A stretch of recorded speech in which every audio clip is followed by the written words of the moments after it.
Here's part 2. Enjoy. Peter sat down to rest. He was out of breath and trembling with fright, and he had not the least idea which way to go. Also, he was very damp with sitting in that can. After a time, he began to wander about, going lippity, not very fast, and looking all around. He found a door in the wall, but it was locked, and there was no room for a fat little rabbit to squeeze underneath. An old mouse was running in and out over the stone doorstep, carrying peas and beans to her family in the wood. Peter asked her the way to the gate, but she had such a large pea in her mouth that she could not answer. She only shook her head at him. Peter began to cry.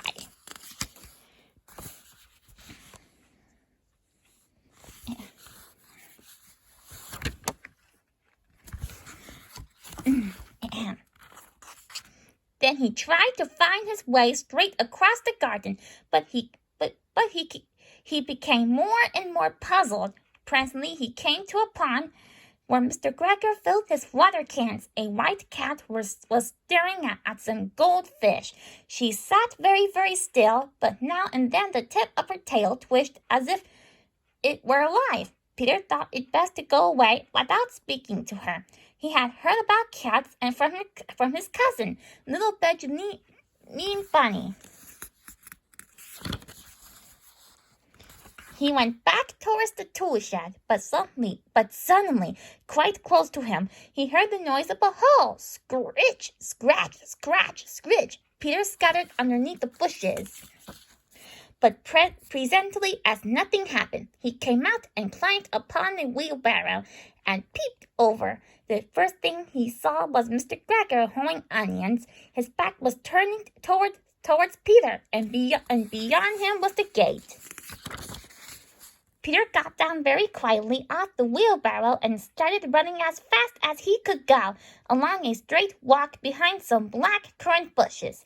Mr. Gregor caught sight of him at the corner, but Peter did not care. He slipped underneath the gate and was safe at last in the wood outside the garden.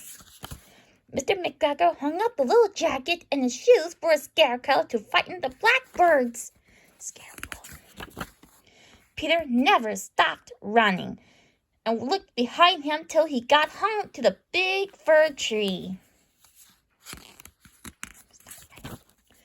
He was so tired that he flopped down upon the nice soft sand on the floor of the rabbit hole and shut his eyes. His mother was beginning cooking.